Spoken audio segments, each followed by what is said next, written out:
Welcome to our channel. Before we dive into the incredible world of Ronald David Laing, we encourage you to comment below and let us know what video you'd like to see next. We are always striving to improve our channel, and your suggestions help us create content that you'll love. Today we're delving into the life and work of Ronald David Laing, a pioneering Scottish psychiatrist and psychotherapist whose theories revolutionized the way we think about mental health, psychotherapy, and the human mind. Laing is considered one of the most influential thinkers of the 20th century, known for his radical approach to psychiatry, his rejection of conventional medical practices, and his deep understanding of human suffering. In this video, we will explore 10 key aspects of his work that continue to shape our understanding of mental illness and therapy. 1. The emergence of the normal versus mad dichotomy. One of Laing's central themes was challenging the very concept of what is considered normal and what is deemed mad. 1. He argued that mental illness is not a biological defect within an individual, but a response to the social and interpersonal circumstances in which someone lives. 1. For Laing, madness could often be an adaptation to an oppressive or confusing environment, where the so-called normal behavior is not always in line with a person's true experience. 1. This led him to critique the traditional psychiatric practice that pathologized people who were struggling to cope with societal pressures. 2. The divided self. In his groundbreaking book, The Divided Self, Laing explored the psychological phenomenon where individuals feel alienated from themselves. 2. Laing argued that schizophrenia and other severe mental health conditions were not just signs of internal biological malfunction, but were often responses to internal conflict and social alienation. 2. He described how individuals could experience a fragmented sense of identity, torn between different roles and societal expectations, leading to a sense of disintegration. 2. This work highlighted the importance of understanding the human mind, not just as a medical entity, but as a deeply social and relational experience. 3. The family and its role in mental illness. Laing also explored how the family dynamic can play a significant role in the development of mental health issues. 3. He believed that psychic distress was often a product of dysfunctional family relationships, where a person's identity and emotions were shaped by toxic interactions with family members. 3. Laing theorized that families could act as mirrors, reflecting and reinforcing behaviors that would later manifest as psychotic symptoms. 3. This view was radical at the time and challenged the idea that mental illness was purely an individual problem. 4. A critique of psychiatry. Laing was highly critical of mainstream psychiatry, which he viewed as more focused on medication and institutionalization than on truly understanding the human condition. 4. He questioned the effectiveness of psychiatric diagnoses, arguing that labeling people as ill often led to social stigma and further alienation. 4. He called for a humanistic approach to mental health treatment that would acknowledge the lived experience of the individual and not just treat symptoms. 4. Laing's critique extended to the psychiatric establishment itself, which he believed was too deeply embedded in maintaining the status quo and not helping people to truly heal. 5.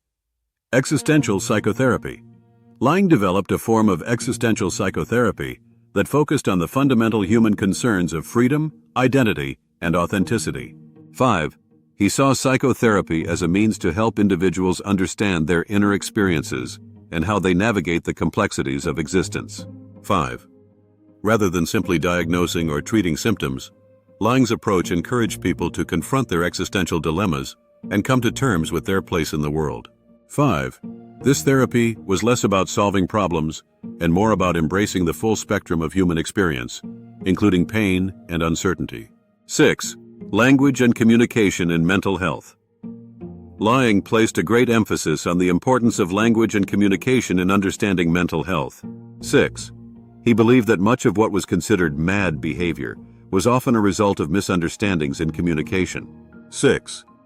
By misinterpreting or failing to recognize the meanings behind someone's words or actions, society could easily label a person as ill when they were actually expressing authentic emotional responses to their surroundings. 6. Laing advocated for a more dialogical approach to therapy, where the therapist and patient engage in equal communication that respects the patient's perspective and lived reality. 7. The politics of madness. Laing was not only concerned with the individual experience of mental illness, but also with its political context. 7. He argued that mental illness could often be seen as a response to societal pressures, particularly in an age where people were expected to conform to increasingly rigid and oppressive norms. 7. For Laing, madness was not merely a personal failing, but a reaction to a society that demands too much of individuals, often leaving them disconnected from their own sense of identity and meaning. 7. This critique led him to explore how political structures could shape and exacerbate mental health problems. 8. The New Madness. In his later works, Laing argued that the new madness of modern society was not just a set of medical symptoms, but a form of resistance to an increasingly alienating world. 8. He believed that the pressures of modern life, from consumerism to technological control, created a sense of disconnection from the self. 8. In this sense, Laing viewed madness as a rebellion against a world that does not allow people to fully express their authentic selves. 8. This view has had a lasting impact on the way we think about mental health in the context of modern social issues. 9. The role of the therapist. Laing saw the role of the therapist as not just being an authority figure, but a companion on the patient's journey toward understanding themselves. 9. He believed that the therapist-patient relationship was a partnership in which both parties were on equal ground. 9.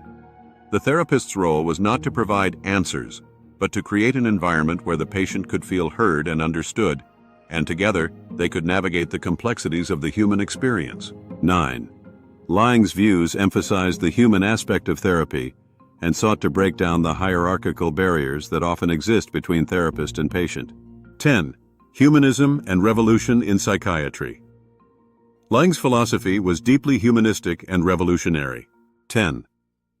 He advocated for a shift in how psychiatry and psychotherapy approached mental illness, moving away from pathologizing individuals to acknowledging their subjective experiences. 10. He called for a revolutionary change in how society understood and treated mental health, one that embraced the complexity and dignity of the individual, rather than reducing them to a mere diagnosis.